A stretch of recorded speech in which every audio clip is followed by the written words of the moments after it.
Hi, guys. It's Sylvia Worsham. Welcome to Mindful Mondays and welcome to this segment of Modeling Matters. And there's my 6-year-old throwing things into her playroom. Sorry about that. The purpose of this week, as you saw in the space where I wrote what this video was about, last week was frustrating.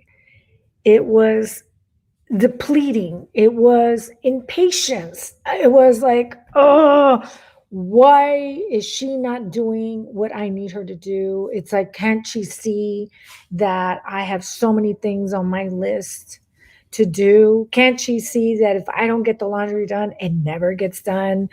The dishes are piling up. I don't have time for her defiant little, I'm not going to do that defiant self today or this week. And what did she do? She put her hands on her hips and she said, no, I'm not going to do that.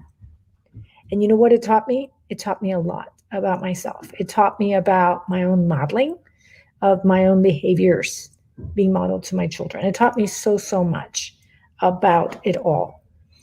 And here are the 3 tips I wanted to leave you with. Okay. 1, her feelings taught me about my own patterns of behavior. My achiever pattern was tied to my overwhelm. Last week, clearly I was overwhelmed. I had way too many things on my plate. And when overwhelm shows up in my life, my achiever pattern and my security seeker show up and they almost play off each other. And the achiever pattern of behavior is I got to achieve to feel significant and to feel less overwhelmed. And the security seeker is I must control my circumstances. So then I start barking orders to my child. Sit here, do this, do that. You need to do it now. I'm attempting to control another human being. Hello, what am I doing? Like, seriously? That does not happen. We cannot control another human being.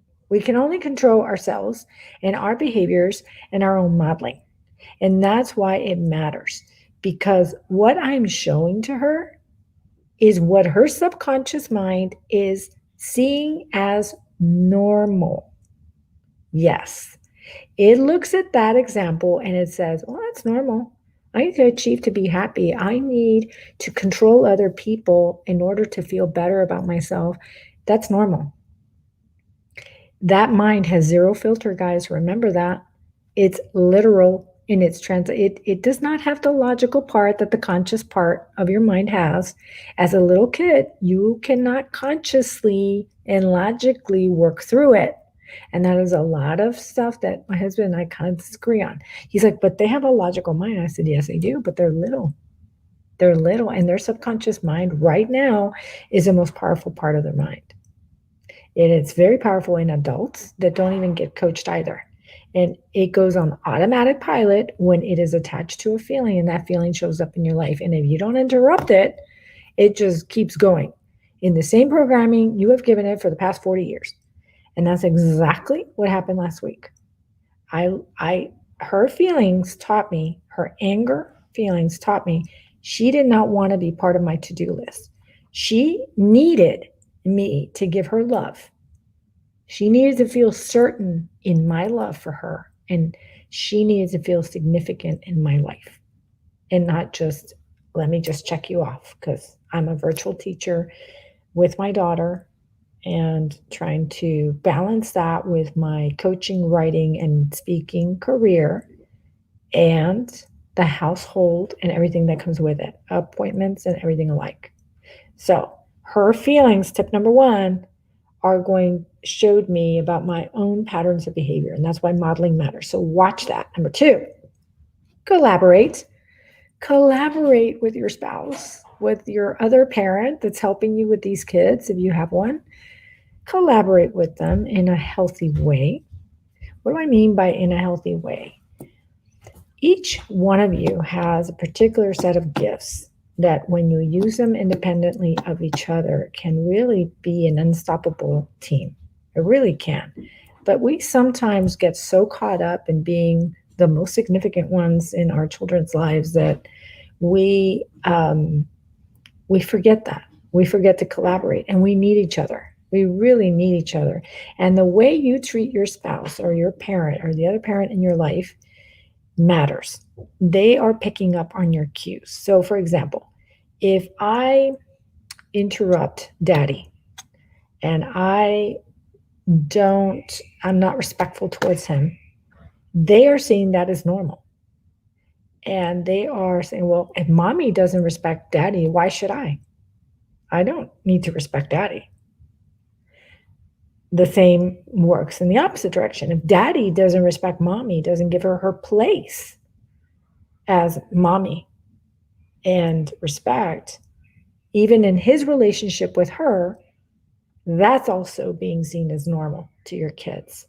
So watch that. There was an example with my daughter where when I would get angry before, and she was little, I'd slam a door.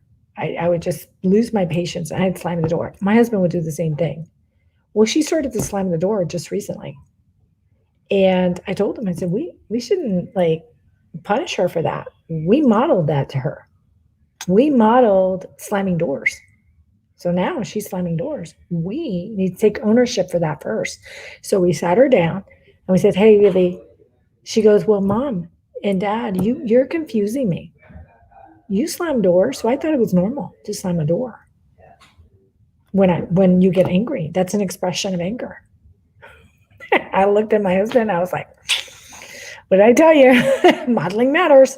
So that's tip number 2, watch that. And third and final tip is be cognizant that society has changed dramatically from when we were kids. When we were kids, at least for me, I can't speak for everybody on this video, but my dad was the provider and the primary, breadwinner. That's not the case anymore. There came a time I was the primary breadwinner in the household. Not in this household right now, but needless to say, we all contribute, and those roles have changed dramatically. And our kids are constantly watching in how that and how that plays out. If your teachers are giving them respect, we give them respect as well in our interactions with them. If we're constantly barking orders at our children and we're not doing it in a respectful, loving manner, why should they return the favor? And here's the thing. My husband has a point to make here. He's like, well, but we're the authority figures. We're the parents and they're the kids. Point taken. I hear you. However, when we were kids, we didn't have access to cell phones or iPads or television sets and all this subliminal messaging that's going on. We didn't have that. And all these messages are the same, where they're getting respect from other places. We must initiate that respect in that loving place. We initiate our relationships from love and respect first. We are the parent. When we don't model love and respect and responsibility, seriously, guys, why would our children do the same for us?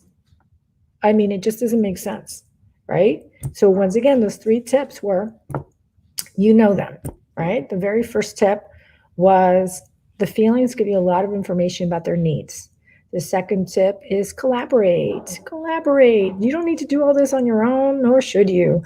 Times certainly have changed. And third and final tip is watch the social media messaging that they're getting.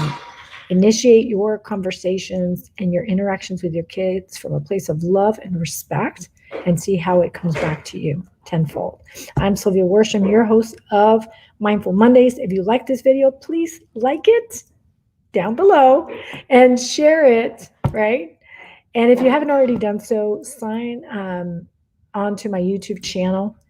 I have tons of videos there. They were once called Focus Fridays. Now they're Mindful Mondays. I wanted to catch you at the beginning of the week. And click on the little bell on the YouTube channel, and it'll notify you for any new videos that are loaded up. And I load them up weekly. I go live. And if you have questions, you can always post it on the comment section, and I can answer them live for you today or the next day. Have a wonderful week. Stay safe. Love you all. Bye now.